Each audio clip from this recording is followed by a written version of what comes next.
Hi guys, kumusta kayong lahat? Magandang araw. Welcome to my YouTube channel. My name is Jaela Vilino Channel Mix Vlog. Please don't forget to subscribe, like, comment, and share kung nagustuhan nyo ang aking panibagong upload video. And pakiclick the button below para ma-update kayo lagi sa aking panibagong upload video. Disclaimer lang po, ang maririnig nyo sa voice recorder ay katang isip lamang and just for entertainment purposes only. Maraming salamat po. Pero pag ayaw nyo naman sa mga bidyong ito, ay maghanap kayo ng bidyong gustong-gusto nyo dahil ang mga bidyong sinishare ko dito ay sa mga tao lang na gustong manood, makinig sa aking mga ina-upload na videos araw-araw. Yan lang po, hanggang sa muli. Good morning, Ethan. Nakangiting sabi ko. Good morning, Kath. You look so excited. Natatawang sabi niya sa wakas na silayang ko ulit ang ngiti niya. Yes, I'm really excited. Okay, tapusin mo na ang pagkain mo at mag-ayos ka na, he said. Aalis na ba tayo? Tanong ko, tumango ito. Sige, mabilis akong kumain pagkatapos ay umakyat sa kwarto at nagbihis ng panlakad. Maternity dress ang sinuot ko. Sumakay kami sa sasakyan. Saan tayo pupunta? Nagtatakang tanong ko. To the place na alam kong magugustuhan mo at ni baby. Makahulog ang sabi niya. Okay, palinga-linga ako sa daan dahil ang tagal namin makarating sa pupuntahan. Naiinip na ako. We're here. Bumaba ako at nakita ko ang napakagandang lugar na ngayon ko palang nakita sa buong buhay ko. Napakaganda ng paligid, sobrang refreshed sa paningin, para akong nasa ibang bansa. Nag-i-exist pala ang ganitong lugar dito sa Pilipinas. Nakita ko si Ethan na bumaba sa sasakyan. Agad ko siyang niyakap. Ethan, thank you. Maluha-luha kong pasasalamat sa kanya. Hush, now? Pinanasan niya ang luha ko. You're welcome, let's go. Nakangiti akong tumango. Naglakad kami ni Ethan na magkahawak ang kamay. Ang daming iba't ibang uri ng bulaklak sa paligid. Ethan, look! Pumitas ako ng bulaklak para akong bata sa sobrang saya. Hindi ko naramdaman ang Ethan na cold-hearted. Ibang Ethan ang kasama ko ngayon. Yung Ethan na masayahin, malagain at may malasakit sa akin. Ethan, sa ngayon pwede mo ba akong ituring na higit pa sa isang kaibigan habang buntis ako? Bigla kong naalala yung katagang sinabi ko noon. Siguro kaya siya naging mabait sa akin dahil nalalapit na ang panahon. Are you okay? Nag-alala niyang tanong. Oo. Tara, doon tayo. Nauna akong naglakad sa kanya. Ayokong umasa at masaktan sa huli. Naging masaya ang araw ko nitong mga nakaraang araw. Sobrang maalaga si Ethan. Mabuti na lang at hindi pa bumabalik ang masama nitong ugali. Nakausap ko na rin si Kera at masaya naman siya sa school niya ngayon. Marami na daw siyang bagong kaibigan at syempre miss na miss niya na daw ako. Lagi na rin kaming namamasyal ni Ethan. Minsan pumupunta kami sa mga probinsya para makalanghap ako ng sariwang hangin. Sabi kasi ni Doc, mabuti daw yun sa kalusugan. Hindi ko pa rin nakakalimutan ang sinabi ko kay Ethan. Hindi maiwasang pagdating ng panahon iiwan ko siya, pati na rin ang magiging anak namin dahil yun ang napagkasunduan namin. Kasalukuyan kaming papunta sa hospital ngayon kasi ang schedule namin upang malaman ang gender ni baby. Are you ready? Tanong ni Ethan. Naglalakad kami papunta sa klinik ni doktora. Oo naman, sabi ko at pilit na ngumiti. 6 na buwan na ang baby ko. Ang bilis ng panahon, parang kailan lang nang mabuntis ako, no? Good morning, Doc. Sabay na bati namin. Good morning, Mr. and Mrs. Markova. Tila nagulat naman kami sa sinabi ni doktora. Natigilan din ito at binawi ang sinabi ng may maalala ito. I'm sorry, Mr. Markova and Mrs. Kat. It's okay, doktora. It's not a big deal. Nakangiting sabi ni Ethan. Pumasok kami sa klinik. Lay down, Miss Kat. Utos niya. Humiga ako sa maliit na kama. May nilagay itong parang gel na malamig sa tiyan ko. Ito na po ang baby niyo. As you can see, he is a baby boy. Nakangiting sabi ni doktora. You sure, Doc? Excited na tanong ni Ethan. Yes po, sir. It's a healthy baby boy. I'm sure magiging spoiled ito sa iyo, Mr. Markova. Natatawang sabi niya. Napatingin ako kay Ethan. Halata ang kasiyahan sa kanyang gwapong muka. I'm sure he will gonna be a good father. Tama ang desisyon ko na iwan ang anak ko sa kanya. Napatingin ito sa akin. Oh, umiiyak ka na naman. Why? Hindi ko napansin na tumulo na pala ang luha ko. Sorry, tears of joy ulit. Huwag ka na umiyak, sabi niya at laking gulat ko. Panangyakapin niya ako. Actually, hindi ko na nasabi na tears of joy ang luhang ito. Tuwing naalala ko ang pinag-usapan namin, parang hinahati ang puso ko. Totoo ba ang lahat ng ginagawa niya o parte lang ng pagkukunwari niya? Sa totoo lang, I don't wanna leave them anymore. Para kasing natutunan ko na siyang mahalin. Pero alam kong hindi pwede kasi ako rin ang masasaktan at matatalo sa huli. Let's go, I have a surprise for you, sabi niya kaya napatango na lamang ako. Umalis kami sa klinik at dumiretso sa surprise na sinasabi niya. Ano na naman kaya ito? Tanong ko sa sarili ko. Matulog ka muna, malayo-layo pa tayo. Saan ba kasi tayo pupunta, Ethan? Tanong ko. Nagkibit balikat lang siya. Ang weird ha? Basta surprise nga, di ba? Hinawakan niya ang ulo ko at pinahiga sa balikat niya. Now sleep.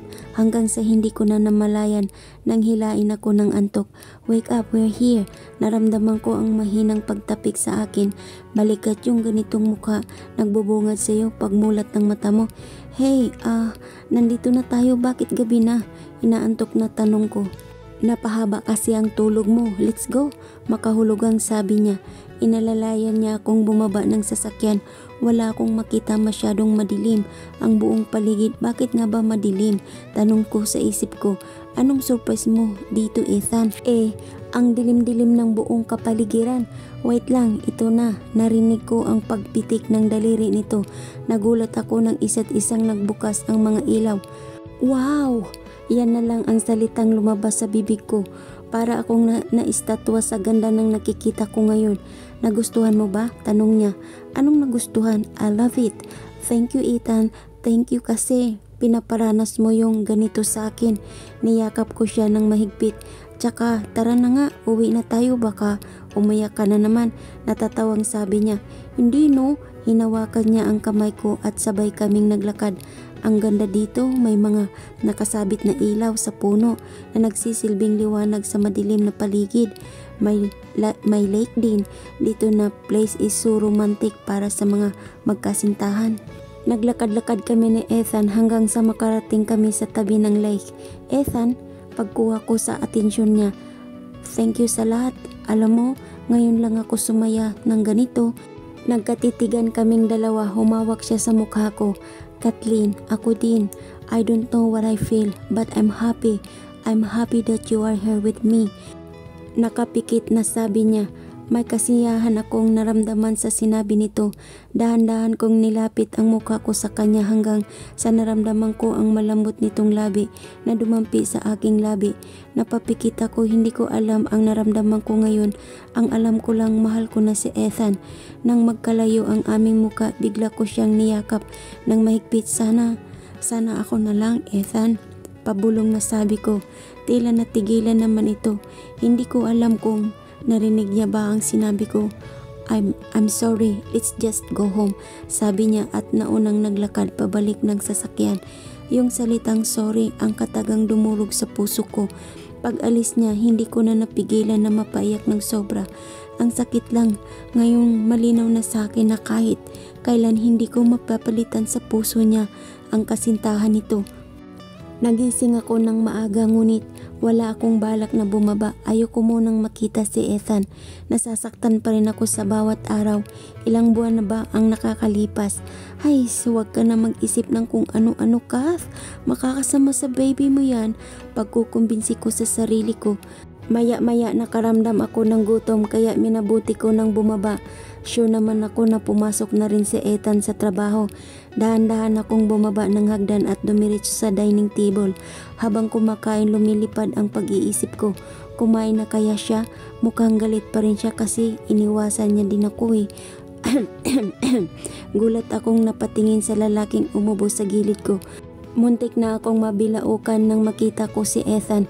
Nataranta naman ito at kaagad kumuha ng tubig. Drink this, sabi niya. Inom ko naman yung tubig. Thank you. Pasasalamat ko. Pagkasabi ko nun ay pinagpatuloy ko na ang pagkain. Akala ko nasa opisina na ito. Sa kakaiwas ko sa kanya, lalo kaming pinagpaglalapit. Bulong ko sa sarili ko, I have to go, sabi niya. Tumayo ito at naglakad. Hindi na ako umimik. Cold-hearted na naman ito. 2 buwan na lang at manganganak na ako. Pagkatapos kong kumain, bumalik ako sa kwarto para matulog ulit. Ganito na lang lagi ang routine ko.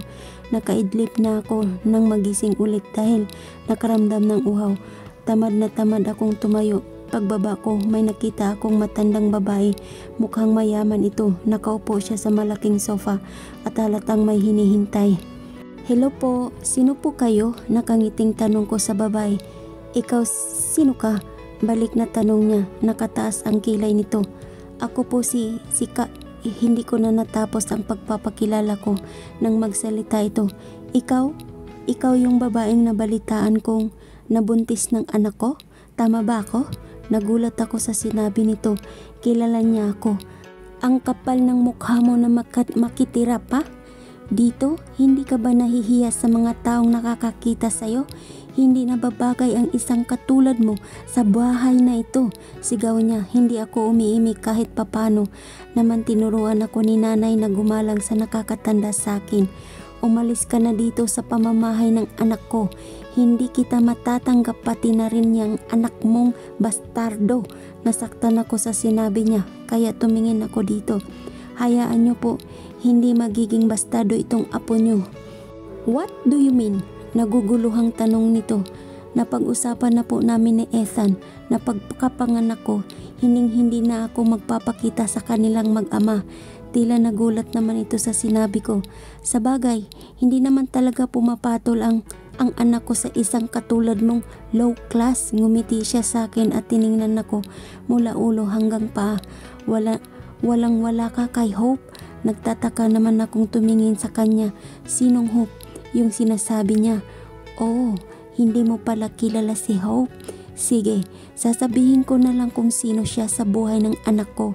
Si Hope, ang first love ng anak ko. Mahal na mahal siya ni Ethan. Kahit buhay niya, kaya niyang ibigay para sa babaeng yun. Ikakasal na nga dapat sila, ngunit pinigilan namin.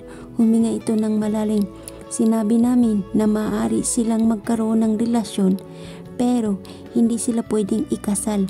Pumayag naman sila. They are very happy. Ngunit isang araw nabalitaan namin na aksidente sila.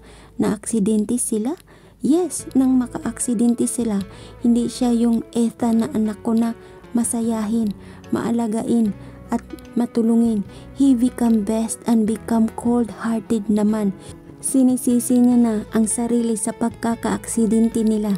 This time ay napaiyak na ang matanda. Nasaan po si Hope? Tanong ko. Nasa hospital. Alam mo, it's been years at umaasa pa rin ang anak ko na magigising siya. Tela natigilan naman ako sa sinabi nito. Bakit nakaramdam ako ng lungkot nang malaman na buhay pa ito? Kumatos po siya, pabulong na sabi ko. Tumango siya. Kaya ikaw, huwag kang umasa kay Ethan dahil masasaktan ka lang. Hindi ko napigilan ang mga luha ko. Kaya pala hindi kayang magmahal ng iba ni Ethan kasi hanggang ngayon umaasa pa rin siya na magigising ang babaeng mahal niya. Huwag po kayong mag-alala. Hindi na po ako umaasa na mamahalin ako ng anak niyo kasi malinaw sa akin ang lahat ngayon. Tila may tumutusok na karayom sa puso ko habang sinasabi ang katagang yun. Hindi humihinto ang pagtulo ng luha ko. Babalik na po ako sa kwarto. Pagpapaalam ko sa matanda. And where do you think you are going? Umalis ka na sa pamamahay ng anak ko. Hindi ko siya pinapansin at nagpatuloy lang ako sa paglalakad. Sinundan pala ako nito at sinambunutan ang buhok ko.